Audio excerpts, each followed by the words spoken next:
the EcoDrive Ranger. Okay, first impression, these look exactly like G-Move MC, especially the silver color one. They do have the blue color as well.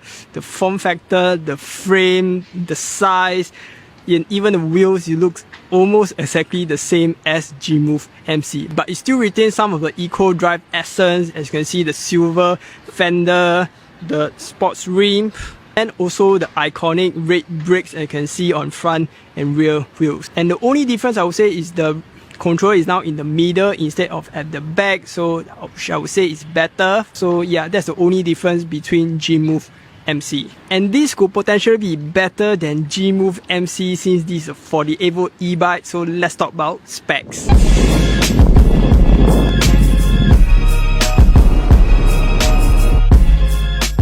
Okay, spec-wise, this is obviously a 48V e-bike. You get all the advantage of it, better hill climb, better torque, better pickup speed. So battery is a 48V 18Ah. Technically, it's a 14% more battery than G-Move MC if you're comparing watt hours. But because the wheels, they are the same, it's a 1:1 comparison. So we are actually really getting 40% more range. So this is great. And for wheels, this is a 14-inch 1.75-inch width. So this technically is a more slimmer tire as compared to the few e-bikes that I tried previously. It's almost the same as the G-Move MC.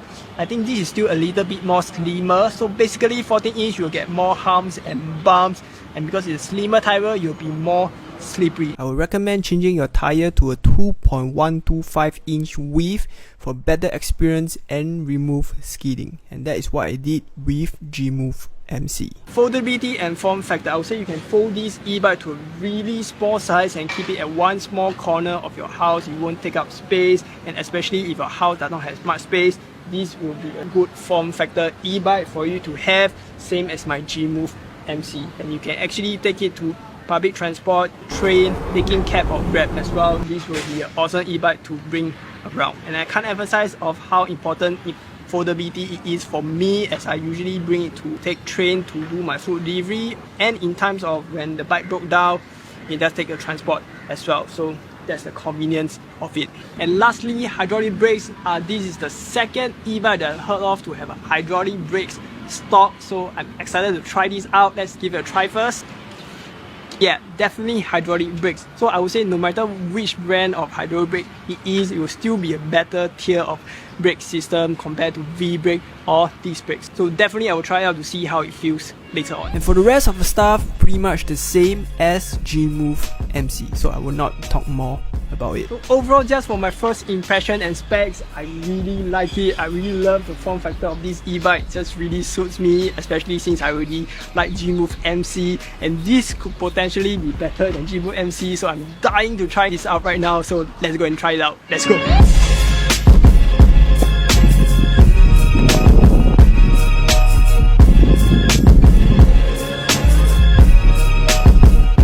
Okay, so this e-bike has like 5 modes of speed, so we're going to test it out right now. Speed 1, we're going at 13 kilometers per hour. Speed 2, 16, 19, 22. And lastly, speed 5, we are going at 24.1.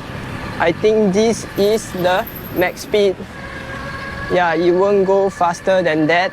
So it's an increment of 3 kilometers per hour, very gradual. I certainly like this more than 3-speed e-bike, because if you are using 3-speed e-bike, most likely you can just use the max speed because the speed difference is just too much. So I do appreciate that this e-bike has 5 modes of speed. Okay, we're going to test the pickup speed. Stationary right now, mode 5. Going to start right now.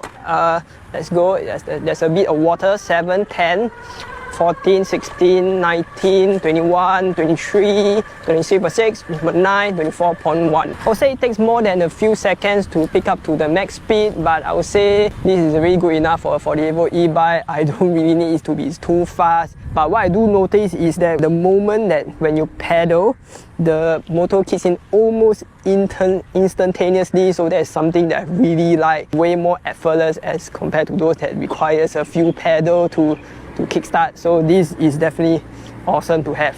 Riding experience, I would say this is a small and nimble e-bike, just like G-Move MC. You can turn at really sharp turns at narrow corners, so I do really like it. But I would say it's slightly more bumpy than G-Move MC, probably due to the fact that the tire is slightly more slimmer. And I think it would be somehow, I do feel that this e-bike is more stable. For some reason, you know, G-Move MC is like real weight heavy, so the weight actually feels better. So I feel that maybe this could resolve the skidding issue, but you still have to try it out to know more. But definitely still a bit more bumpy as compared to G-Move MC. Okay, lastly, hydraulic brakes. This lever is actually more comfortable for 2 fingers braking, but I'm still going to show you guys 1 finger tap braking at max speed. So we're going to start right now. Mode 5, let's go. And 23.9, let's brake right now.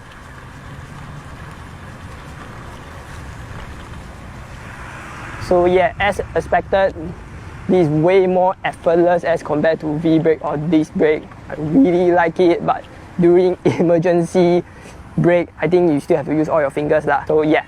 And we also did a hill climb test at the spot that we did Oka 3.0, which is pretty steep. 15, 17, 16, and slow down to 15 kilometers, 15.4. And we got around 15 to 16 kilometers per hour. Okay, so I would say this is actually better than G-Move MC, in fact in a lots of areas. So I really do enjoy this e-bike, but there's one caveat, so that is trolley pushing. So when you fold this e-bike, for some reason I don't know why, the front wheel is actually higher than the rear wheel, so you end up probably only able to trolley push with 1 wheel. I actually brought it back, took a train all the way from Aljunied to Canberra. Actually not that hard for me, just that you need a little bit more effort and time to get used to trolley pushing with 1 wheel. Do give it a try to see if you are able to trolley push with 1 wheel. If not, maybe this is not the one for you. Some listeners talk about handlebar may be a bit short for some people, but for me it's still quite okay for me. It's extendable, so we can actually adjust it to your perfect adjustment. LCD screen, very decent size, have the plus minus button, but weirdly the power button is at the back of the LCD, so you will take a while to get used to. Brake lever, I feel like it's not as comfortable as compared to the others that I tried before, but still very decent. E-bike seat, very okay-ish. I do recommend getting a better one instead. And there's actually a handle in the middle of the frame itself, so you can actually carry it if you ever need to. Rear rack is the welded version, but it did say that it can support up to 15 kg, so I think it should be alright. No Brompton bracket mount, no ring bell or horn, but I do see that they will give some previews. Maybe they will give some ring bell for it. And lastly, aesthetic, I do feel that G-Move MC is still much nicer, especially when they have few others unique colors as well. I do not really like the silverish fender of this e-bike, and also the crankset. The feeling is like they just carry it over from EcoDrive 2.0 and put it onto this EcoDrive Ranger. But if you don't care about aesthetic and more about functionality, then I would say this is more than good enough and way better than G-Move MC.